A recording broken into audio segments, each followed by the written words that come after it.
Hey guys, welcome back to my channel. For this video, I'll be doing a second part to adding and subtracting polynomials to the one I uploaded first, as someone private messaged me and asked me, what if the variables have powers greater than 1? Do they add the powers or do they keep them? And so this video is dedicated to that student. And I really appreciate you reaching out to me, even though you'll be listening to this video. I really appreciate that. And so guys, we need to know how to group these polynomials. And so we group them according to like terms, and like terms meaning that they have the same variables. Some would say symbols or letters, the same thing. So once they have the same variables, guys, we group them. And so the prime example I normally give is, for example, 2a plus 3b plus 2a plus 3b. All right, guys, and so we look to see the letters and if they're the same. And so this 2a here is similar to this 2a because they have the same variable, and this 3b is similar to this 3b, so we can group these two. So at the end, we'll add the coefficient, which is the number that comes before the letter. So it's 2 plus 2. Put it here, show you where I group them. So it's 2 plus 2 to give us 4, and we write back the variable. The same thing for the b's. So it's 3b plus 3b will give us 6 b's. All right, and so the last part here, you have 4a plus 6b. We cannot go any further because these two variables are not the same. One is a and one is b, and so we stop right there. All right, guys, so let's go into the example I have here. And so for the first one, we have 4xy squared, or some would say y to the second power. We have 2x squared y. We have negative xy squared, negative 3xy, negative 3x, negative 2x squared y, and negative xy. All right, guys, and so again, we group according to like terms. And so here you see that the y and the x's have powers greater than 1. And so we look for the ones that have xy squared. So it's not this one, and so it will be this one. So if I should group this negative 3 xy squared, I must group that with the positive 4 xy squared. So when you're moving this 3xy, you have to move the negative sign that comes with it. All right, guys, that's very important because this sign tells you if the number is a positive number or a negative number.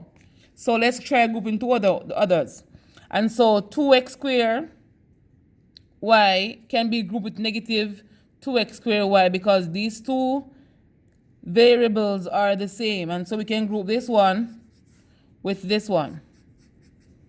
All right, guys, and so that leaves us with the negative 3y can be grouped with the negative xy. Now the question I was asked privately is that why do I say negative and subtract in the same expression but at different times?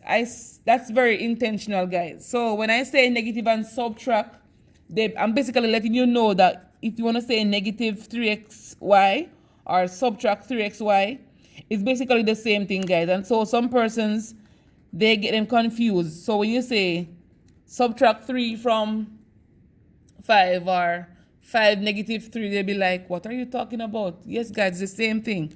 So if I say 5 subtract 3 or subtract 3 from 5, it's basically the same thing, guys. All right, so let's continue. So we need to know that we do not add the exponents, guys. The exponents, meaning the number above each letter, is not supposed to be added. All right, guys, we just add the coefficients or we subtract the coefficients and we write back whatever symbol or variable we are seeing. This is a very important step, guys. We cannot add the exponents, or some would say the powers. We cannot add them. And another thing, guys, is to note that if you see a negative before a bracket, that means you negate the entire bracket.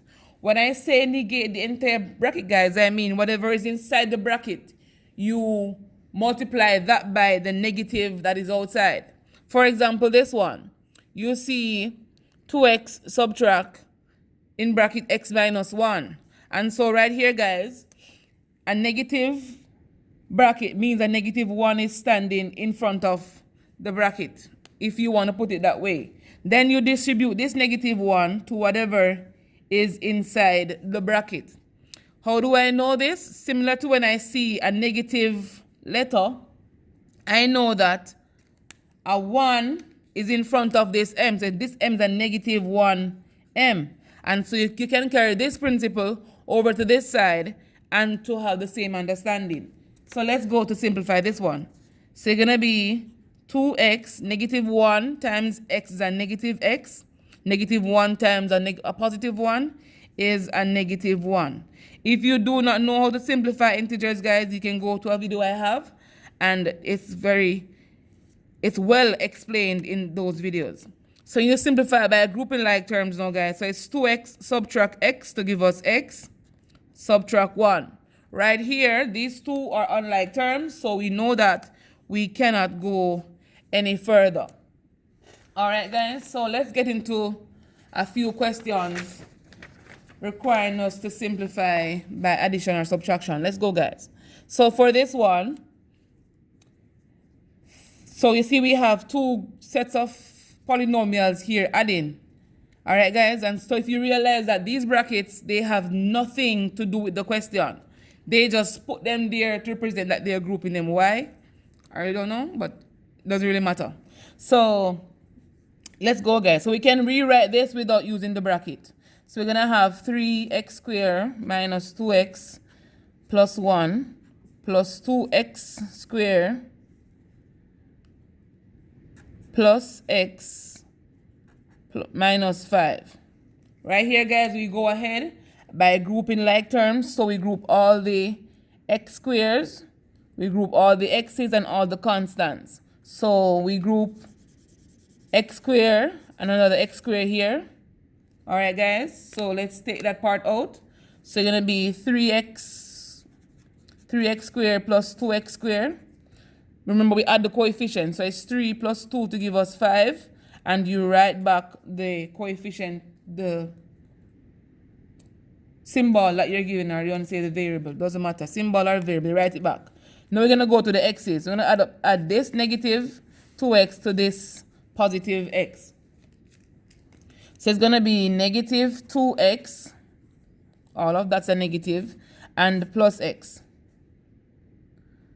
Oh, it's in the wrong spot. Okay, never mind. Negative 2x plus x, that's fine. Then we have a positive 1 minus 5. So we're going to have 5x squared. These two will give us a negative x. These two will give us a negative 4. And this is our final answer. How do I know that? Because here we have x squared, here we have x, and here we have a constant, which is 4. And so we know that these three are basically unlike terms. So let's try the other one, guys. The same principle applied. Since as they're adding, we know the bracket is not really significant. So let's get into this one. So 3xy squared negative xy squared plus 2xy negative 3xy plus 3 plus 2. Let's go, guys. So right here, when we add these, subtract these two, we're going to be getting, because the 1 is right here. So it's 3 subtract 1 to give us 2xy squared. On this side, positive 2, negative 3 gives a negative 1 xy. 3 plus 2 is a positive 5. Here, we can't go any further because we have xy squared, which is different from xy, which is different from 5. So we know right there, it is basically finished. Let's try this question, guys. So this one has a negative in it, the negative bracket that I mentioned to you earlier. So I'm going to explain this part to you. So we have 5a plus 4 in bracket being subtracted by 5a plus 3. So right here, guys, this negative bracket tells us that a negative 1 is right here. And so we distribute this negative 1 to whatever is inside the bracket. Let's get right into it, guys. So let's write back this part. So it's negative 1 times 5a. It's going to be a negative 5a. Negative 1 times 3 is a negative 3. Here we can group like terms. We can group all the 5a's and we can group the constants. So let's go, guys. That's a negative. So it's 5a subtract 5a plus 4 subtract 3. These two will cancel to give us 0. 4 subtract 3 is 1. And we're finished, guys.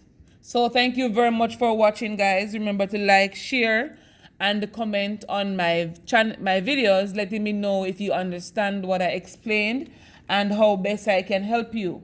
All right, guys, I'll see you on the next one.